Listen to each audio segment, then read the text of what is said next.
धुंधकारी सोचा कि हमारे निमित्त कथा हो रही है, लेकिन मरे हुए व्यक्ति को यदि कथा सुनानी है तो क्या करे? कोई व्यक्ति मर गया है, जीवित नहीं है, उसके कल्याण के लिए अगर भागवत करानी हो तो उसके निमित्त भागवत जी का, देवताओं का पूजन करने के लिए किसी को प्रतिनिधि बनाया जाता है। जैसे पत्नी को सुनाना है तो पति प्रतिनिधि बन जाए, पिता को सुनाना है तो पुत्र प्रतिनिधि बन जाए, नहीं कोई है तो उस परिवार का कोई बन जाए, उस जाति का कोई बन जाए, कोई बन जाए, को प्रतिनिधि बना दे। और जिसके निमित्त भागवत होगी, मरे हुए व्यक्ति के निमित्त अगर भागवत की कथा होगी, राम कथा होगी, तो मरे हुए व्यक्ति को उस कथा का फल मिलेगा। विश्वास कर लीजिए, मिलेगा। एक ने मैं कई उदाहरण बता सकता हूं कि मरे हुए व्यक्ति, यहां तक प्रेत योनि में गए हुए व्यक्ति को कथा सुनाई गई, उसका उद्धार हो गया, होता है। इस कलयुग में प्रमाण है। अब ऐसे ऐसे प्रमाण में बताऊं, जाकर पता लगा लो। मरे हुए व्यक्ति का भी जब कथा से कल्याण होगा, जो जीवित कथा सुनने तो कहना क्या है, जीते जी कथा सुन ले।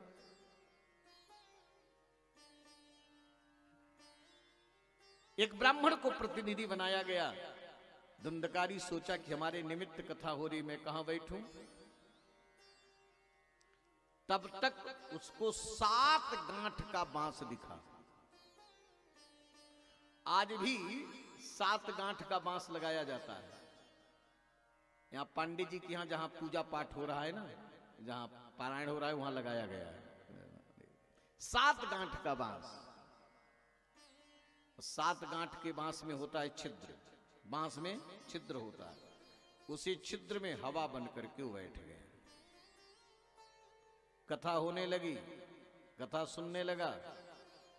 और प्रथम दिन की जब कथा पूर्ण हुई, जहां आरती पुष्पांजलि हुई, तो 7 गांठ के बांस की प्रथम गांठ टड़ाक की आवाज करके फटी। दूसरे दिन दूसरी गांठ फट गई, तीसरे दिन तीसरी, चौथे दिन चौथी, पांचवें दिन पांचवी, छठवें दिन छठवीं, 7वें दिन 7वीं, 7 गांठें फट गई। उसमें से धुंधकारी निकला है। पहले रूप था, उस रूप में नहीं, आज इसका बदला हुआ सारा जीवन है, बदला हुआ रूप भी है। कैसा है?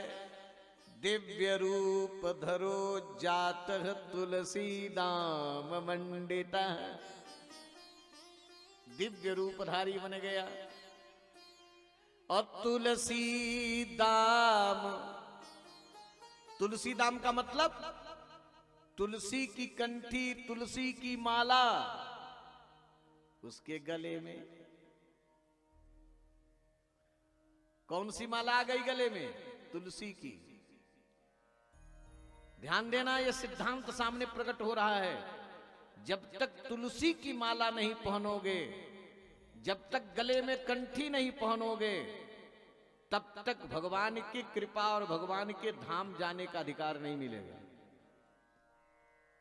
इसलिए जिसको भगवान के धाम को जाना है, वो गले में तुलसी माला पहन ले, तुलसी की कंठी धारण कर ले।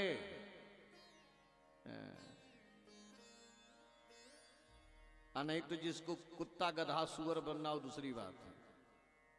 जिसको भगवान के धाम में जाना हो, उसको तुलसी की कंठी।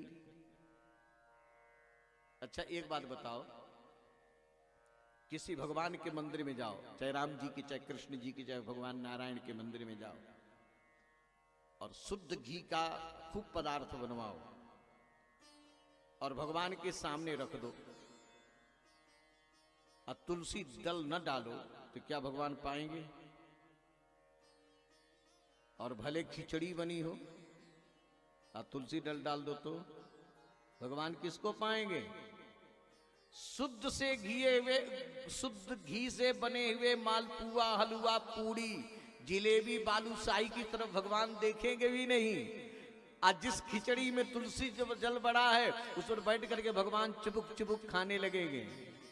ऐसे ही मेरे भाई कितना भी बुद्धिमान, धनवान, ज्ञानवान, रूपवान हो जाओ, जितना भी प्रतिष्ठावान बन जाओ, लेकिन अगर गले में तुलसी की माला नहीं पहनोगे, भगवान कहेंगे हमारा है ही नहीं। चाहे भले कोई हो जो तुलसी की माला पहनेगा, कंठी पहनेगा, भगवान कहे यही हमारा है, यही है, उसको परमात्मा स्वीकार करते हैं। यह व्यक्ति कभी कंठी नहीं पहनता था क्योंकि शराबी था, मांसाहारी था, लेकिन आज भगवान के धाम को जा रहा है तो गले में तुलसी की माला आ गई। मैं अपने मन से नहीं कह रहा हूं, व्यास जी की लेखनी है, ये प्रमाण। दिव्य रूप धरो जात तुलसी दाम मंडित। माताओं आप लोग भी पहनना, भाइयों आप लोग भी कंठी पहनना। अगर ठाकुर जी का तुलसी जो धारण करता है, भगवान तुलसी जैसा स्नेह करते हैं। ये नहीं कोई कहे अरे अब हमको नहीं पहनना है, वो तो विधवा पहनती है, ऐसा कभी अर्थ मत लगा ले। भले 2 दाना पहनो, माताएं मंगलसूत्र में डलवा लो। अरे अब तो शौकीन से शौकीन कंठी आ रही है, बढ़िया सोने की गुड़िया बनवा लो, शौकीन भी रहेगा, गले में कंठी भी रहेगी। जब धुंधकारी के गले में तुलसी की माला आ गई, तब भगवान के धाम को जा रहा है। तो आपको भगवान के धाम जाना है कि नहीं जाना है? अगर जमराज के यहां जाना हो तो मत पहनना, अगर राम जी के यहां जाना हो तो पहन लेना। तो महाराज जब जाना होगा तो पहनने का कोई भरोसा कि कब जाओगे? कोई भरोसा नहीं, इसलिए जल्दी पहन ले। कोई जरूरी नहीं है कि हम बैठे आज कथा सुन रहे तो कल सुन ही लेंगे। कितने लोगों को पता नहीं, कितने लोग सोए हैं तो सोते रह जाते हैं। जल की बुदबुदा है, क्षण भंगुर जीवन की कलिका, कर प्रात को कल प्रात के काल खिली न खिली। कोई भरोसा नहीं, ये क्षण भंगुर। गले में तुलसी की माला हो गई, धुंधकारी के पीतवासा घनश्याम मुकुटी कुंडलान्वित। इसलिए जब हमारे यहां दीक्षा दी जाती है, वैष्णव जब बनाया जाता है, तो सबसे पहले तिलक और उनके गले में कंठी पहनाई जाती है। इसलिए कंठी पहनाई जाती है कि बिना कंठी नहीं पहनाएंगे तो भगवान स्वीकार नहीं करेंगे। अब तुलसी जो अलग हो गया तो विष्णु द्रोही भवे ध्रुवम, वो तो सबको पहनना चाहिए। और वैष्णव होकर के, मंत्र लेकर के, दीक्षा लेकर के जो कंठी नहीं पहनता है, वो भगवान का भी अपराध करता है और गुरु का भी अपराध करता है। विष्णु द्रोही शब्द है, इसलिए जरूर पहनो। तुलसी दाम मंडिता।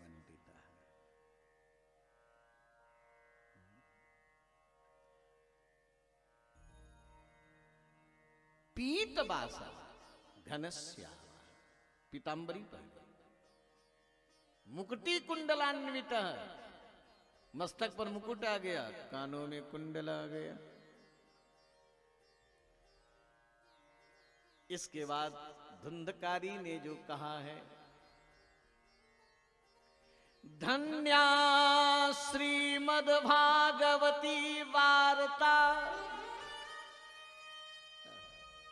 धन्य है श्रीमद् भागवत की कथा, धन्या, बहुत सरल श्लोक है। धन्या श्रीमद् भागवती वार्ता, प्रेत पीड़ा विनाशिनी। धन्य है श्रीमद् भागवत की कथा, जिससे प्रेत पीड़ा भी नष्ट हो जाती है। ये सौभाग्य है मेरे भाई। ज्यादा तो मैं जो गोकर्ण उपदेश दिया है ना, जानने में सुना, क्या नाम, धुंधकारी। वो धुंधकारी ने कहा इस शरीर की 3 गति है। पशु के चमड़े काम आ जाते हैं, मनुष्य के चमड़े भी काम नहीं आते। ये मनुष्य के शरीर की 3 गति है, ध्यान देगा। कौन कौन सी? अगर जला दिया गया तो राख बनेगा, और कोई जीव खा लिया तो विष्ठा बन जाएगा, अगर सड़ गया तो कीड़ा बन जाएगा। कृमि, विट और भस्म, ये 3 संज्ञा। मनुष्य के शरीर की कितनी संज्ञा है? 3। कृमि, विट और भस्म। अच्छा एक बात बताओ, ये भाई यहां ये जो सेवा करने वाले बात न करें, पर उनको मना करो। ये बर्तन खटपट पहले कर लें, उस समय बिल्कुल न करें। धीमे से करें, धीरे से कार्य करें और खटपट ना हो। देखो, किसी के शरीर में कीचड़ लग जाए तो किसी नदी में चला जाए, किसी सरोवर में चला जाए। कीचड़ लगा हुआ व्यक्ति अगर किसी तालाब में डुबकी लगाएगा तो, किसी नदी में डुबकी लगाएगा तो कीचड़ धुल जाएगा कि नहीं धुल जाएगा? कीचड़ तुम्हारा साफ हो जाएगा। इसी प्रकार मेरे भाई, अगर जीवन में पाप का कीचड़ लग गया है तो पाप का पंख जो है, पाप का कीचड़ कथा तीर्थ में कोई आ जाए। ये जो सुरेश पांडे जी के यहाँ घर के सामने एक हो रहा है, ये जो मैदान है ना, कथा हो रही है, कथा स्थल तीर्थ जाता है। ये तीर्थ बन गया। क्या बन गया? तीर्थ बन गया। तो कथा तीर्थ में जो आता है उसके सारे पाप नष्ट हो जाते हैं। पाप का कीचड़ इस कथा पंडाल में बैठ करके सुनो। बोलिए श्रीमद् भागवत महापुराण की जय हो।